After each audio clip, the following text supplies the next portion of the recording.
Pastinya Anda sudah tahu dong, ini adalah kelinci. Lucu bukan?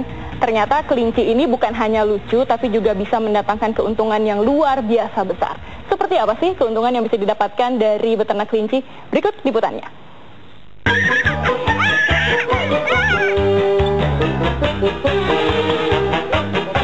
Saya tidak pernah berpikir bila beternak kelinci ternyata menyimpan potensi bisnis luar biasa. Namun kali ini saya harus berkata, kelinci bukan hewan peliharaan biasa. Sebab bagian mana yang tidak bernilai fulus dari satu ekor kelinci? Dagingnya kini laris diburu pembeli. Kotorannya juga banyak dicari petani. Urinnya bisa diracik menjadi pupuk cair berkhasiat tinggi. Lalu masih ada bulu dan kulit kelinci yang dihargai $11 Amerika Serikat per lembarnya. Ibu Nuning, ya saya Nana dari Jendela Usaha TV One. Apa kabar Bu? Baik, baik. Iya, wah Bu tadi saya di depan udah ketemu sama kelinci. Saya pegang kelinci. Kelinci apa sih itu Bu? Fusilop. Fusilop. Kayaknya di sini banyak. Ada rek juga tadi. Ada. Oh ya. Kayaknya di sini banyak banget jenis kelinci. Saya mau bertanya-tanya gimana sih Bu berbisnis ternak kelinci? Karena nggak cuma kelinci ya Bu ya, ada kelinci potong juga ya. Bu, sekarang kalau kita berbicara mengenai pembibitan, awalnya sendiri kalau untuk kelinci-kelinci hias ini bagaimana Ibu ngambil bibitnya gitu? Kebetulan saya ini ngambilnya untuk ke breeder ya, tapi breeder yang memang pilihan ya. Jadi terus akhirnya dari breeder itu kita pilih mana yang betul-betul ini bibit yang benar bagus, kita langsung kembangkan di sini, kita ternakan. Nah, seperti ini akhirnya jadinya. Apa sih Bu syaratnya untuk ngambil bibit-bibitnya itu Bu? Kalau untuk syarat ngambil bibit, kita kebetulan yang memang yang betul-betul sehat, terus betul-betul kondisi badan ya, proporsional lah gitu. Ada berat tertentu maksudnya atau umur mungkin berapa bulan atau beratnya harus berapa gitu Bu? Kebetulan saya ngambil untuk dari breeder ini semuanya yang sudah indukan. Oh. Jadi memang sudah siap untuk, malah ada yang sudah hamil gitu, siap untuk. Memilih bibit kelinci yang baik, rupanya ada trik khususnya loh. Tidak boleh asal comot. Pertama, pergerakannya harus lincah, aktif, nafsu makannya tinggi, dan memiliki posisi tubuh seimbang. Kedua, matanya bulat bercahaya, selaput matanya bersih, pandangannya tajam dan cerah. Ketiga, khusus induk betina harus memiliki cukup bulu untuk membuat sarang anak, serta pinggang yang lebar dan jumlah puting susu paling sedikit 8 buah. Iya, itu tadi tayangan tentang kelinci dan saat ini di depan saya sudah ada jenis kelinci yang luar biasa. Ada yang punya ternyata. Mbak Nuni apa kabar? Baik, sehat. Agak deket ke sini Mbak Nuni. Ya. Ini jenis kelincinya apa nih Mbak? Yang ada di depan kita nih. Yang ini namanya Nederland Draw. Nederland Draw. Wah, Nederland berarti jauh-jauh dari luar negeri. Apakah ini produksi Indonesia?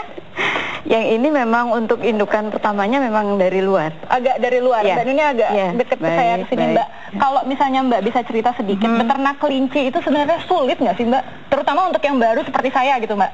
Sebenarnya nggak juga, asal rajin untuk membersihkan kandangnya, terus pemberian pakannya juga yang sesuai dengan gizi yang seimbang, itu pasti dia akan sehat terus. Nah, kalau misalnya mereka yang baru-baru itu idealnya langsung beternak kelinci atau jadi pehobi aja deh dulu? Untuk yang baru itu biasanya paling beli yang sekiranya yang nggak usah yang terlalu mahal, yang biasa dulu. Kira-kira bisa nggak ngerawat sampai dia jadi indukan gitu, beli yang anakan aja dulu. Oh, yang anakan dulu. Yeah, nah, gitu. kalau Mbak Nuning sendiri dulu mulai terjun ke dunia kelinci ini gara-gara apa sih Mbak? Dikasih tahu teman atau Mbak Nuning sendiri melihat potensi untuk membuka peluang usaha beternak kelinci saat ini memang sangat-sangat menjanjikan seperti itu? Iya, justru itu yang kita, ini semuanya berkah ya. Kalau dilihat dari saya yang sebelumnya kerja, terus tiba-tiba dengan pensiun dini nggak kerja gitu. Kebetulan dulu waktu kecil suka. Oh, Waktu kecil suka, terus di rumah. kenangan masa kecil ya. Jadi waktu kecil karena suka, terus akhirnya saya coba dengan isi waktu itu dengan pelihara kelinci. Tapi belum terbayang untuk usaha apa, belum. Jadi dari pelihara kelinci itu, terus akhirnya semakin banyak. Saya coba kan di teras samping gitu, semakin banyak, saya juga bingung mau diapain ini kelinci. kebetulan ada lahan di puncak itu, terus kita pindahkan di sana sebagian saja, hanya 8 ekor, sekitar 2-3 hari ada yang datang, bahwa dia menyampaikan, Ibu sanggup nggak kalau 100 ekor setiap bulan? Saya ceritakan ke suami, ternyata kelinci ini bisa dijadikan peluang. Dari situ kita berawal. Ternyata dapat rezeki nomplok. Buat Anda pemirsa, untuk awal, kalau cuma untuk pehobi ya, paling nggak sekitar 2 ekor aja. 2 Tapi ekor. untuk beternak sebaiknya kira-kira 12, karena yang 2 pejantan dengan 10 betina. nah biasanya Mbak Nuni merekomendasikan nggak sih kepada pelanggan yang baru-baru? Nah, ini kayaknya nih Mbak Yeni nih atau Mbak Ibu yang ini baru sekali datang ke sini begitu.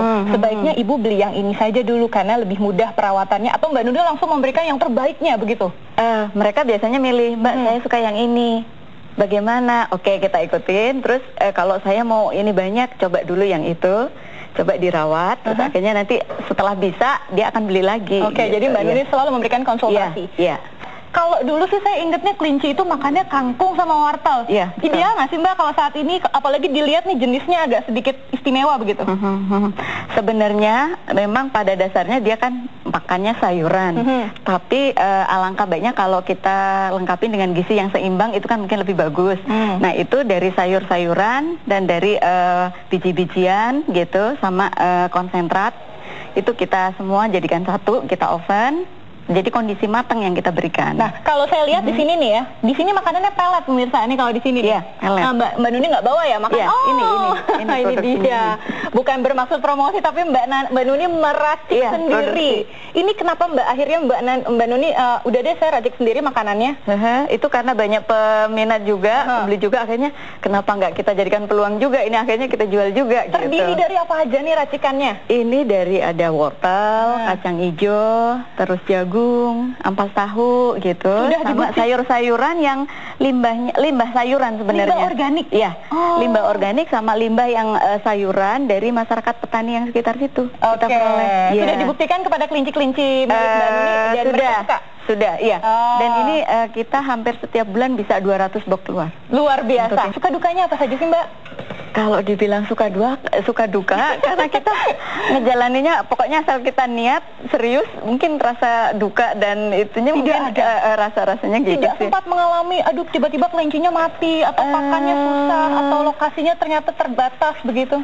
Pertama karena kita memang produksi ini sendiri ya. Untuk yang ini yang saya cerita untuk yang kita jalanin ya. Jadi ini kita pakan produksi sendiri, lahan juga kebetulan ada. Terus apa namanya dari masyarakat sekitar situ juga kita kan didukung juga. Jadi ya itu dia. Jadi kita saling membantu. Iya. Ini apa nih? Ini ya? Wanita atau pria? Jantan atau betina? Ini artinya Mbak? Ini jantan. Oh, jantan seperti ini Pak Firdaus. Kalau yang betina tidak ada ya Pak ya, Mbak ya? Oke. Anak kan memang belum terlihat begitu. Sebenarnya di usia kalau mungkin yang udah terbiasa sih usia 2 minggu atau 3 minggu gitu udah bisa terlihat. Tapi kalau misalnya ini ya setelah 1,5 bulan itu bisa. Oke. Idealnya untuk kelinci lebih baik kita membeli yang jantan atau betina Mbak? Dua-duanya ya. Kalau misalnya pehobi, nah tergantung. Kalau pehobi biasanya mungkin ada yang suka betina aja atau pejantan aja. Tapi kalau memang untuk nantinya untuk beternak, ya paling enggak jantan betina dua-duanya. Yang saya lakukan itu memang saya belikan udah langsung indukan karena saya maunya nggak mau nunggu yang lama-lama. Jadi kalau udah indukan biasanya ada yang cepat bunting gitu kan. Kita nunggunya hanya 1 bulan aja karena ini kelahirannya kan hanya 1 bulan aja. 1 bulan saja. Biasanya pertanyaan pemula itu apa sih Mbak yang sering sekali ditanyakan dari mereka? Biasanya kok bisa hidup sampai sebegitu? Biasanya mereka kan pelihara hanya mungkin berapa hari atau berapa bulan aja itu pasti mati. Iya gitu. Nah Mbak Nuni punya rahasianya? Itu biasanya dari kandang yang mungkin kurang dibersihkan, dari pakan yang diberikan, jadi kebersihan serta akhirnya kalau kandang kurang bersih atau pakan yang kurang seimbang itu biasanya akan cenderung untuk sakitnya lebih. Alamatnya di mana sih Mbak?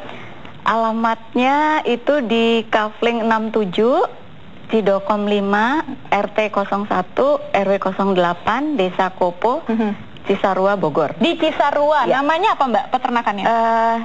UR2FARM, UR2FARM, rabbit. UR2FARM. Yeah. Dia itu untuk masa hamil sama masa untuk menyusui. Usahakan jangan sering diganggu. Artinya intensitas kita rada kita kurangi. Dibiarkan saja. Kecuali kita mau membersihkan kandang atau memberikan pakan, itu saja. Karena dia ngerasa terganggu, akhirnya dia stres juga ya. Artinya harus diberikan kandang khusus untuk mereka berdua, ataukah digabungkan saja antara anak dengan indukan? Tetap digabung juga, tetap. Oke. Gitu. Iya, cuman memang kalau sering dilihat-lihat atau kan dia stres juga gitu. Nah, ya, Pak Firdaus, jadi merasa keganggu. Jangan gitu. diganggu, Pak. Mbak, kalau dari harganya bisa, kalau Mbak jual di tempat Mbak itu dari termurah sampai termahal berapa sih Mbak ternakan-ternakan kelinci ini, Mbak? Kita untuk anakan itu kisaran untuk anakan sampai ke indukan semuanya ya.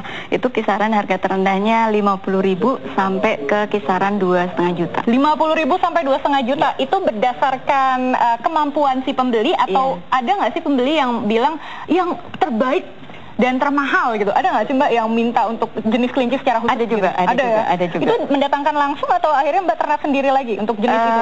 Iya, memang kebetulan kita ada. Ada semua? Ada. Oh. Kita di peternakan itu ada kurang lebih 11 jenis. Jadi untuk yang pedaging sama untuk yang hias. Oke. Ya, Mbak Nuning tuh lebih banyak menjual yang untuk penghobi, yang untuk dikoleksi, atau untuk beternak yang kemudian dikonsumsi, Mbak? Berapa persentasenya tuh? Kalau itu sih kita mungkin seimbang ya, hampir rata sama lah gitu. Karena kita juga selain memang untuk ngelayanin yang ada sekitar situ, untuk dia jual lagi ada untuk restoran juga ada. Sama tamu untuk pehobi yang biasa untuk ngunjungin gitu ada. Sebenarnya awalnya tuh Mbak Nuning lebih memilih untuk menjual kolektor atau langsung ke konsumsinya, Mbak, waktu awal-awal mulai usaha ini? Justru pokoknya silahkan datang gitu aja. Jadi entah itu kolektor, entah itu ya pokoknya untuk pehobi atau mungkin ya untuk konsumsi. Betul. Menjual ya. Iya, pokoknya kita berusaha untuk apa yang dia minta ya udah kita coba untuk luar bisa biasa berikan. Berarti gitu. suplainya banyak tadi. Pakan dan minuman yang tempat minum ini, Mbak, ini dijual atau Mbak bikin sendiri atau bagaimana? Kalau ini memang kita pakan ya. Kalau pakan memang idealnya sehari itu 2 kali. Kalau kita ini dengan pelet ini kita cukup paling tidak 500 gram aja. 500 gram, 50 gram sehari. 50 gram sehari. Ya, Sudah gitu. Ideal 2 kali sehari. Tidak boleh ditambah lagi. Bisa kalau dia lagi menyusui atau memang dia lagi bunting juga, itu kita bisa berikan lebih. Tapi untuk yang biasa-biasa saja 2 kali sehari cukup? Iya, cukup. Dan jenis makanannya ini ya pelet ya? Iya, betul. Kalau ada yang bandel ngasih makanan sendiri kayak sayur-sayuran atau mungkin roti seperti itu, ideal nggak sih Mbak untuk kelinci-kelinci ini? Kelinci itu kalau namanya dikasih sayuran pasti akan dia makan, pasti. Tapi cuman memang harus dilayukan dulu untuk sayuran. Ya, cuma alangkah baiknya kalau memang ini ada promosi sedikit dalam arti kalau kita pakan yang kita produksi ini dia kotoran dia nggak terlalu bau.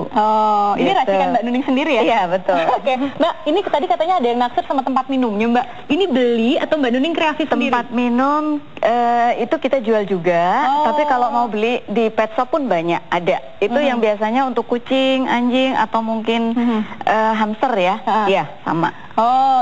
Lebih baik ada yang kecil, sedang, ada yang besar juga ada. Mbak Nuning ini sudah habis nih waktunya. Tips and trick buat mereka yang baru mulai beternak kelinci, apa sih yang harus diperhatikan? Yang harus diperhatikan, kandang, kebersihan.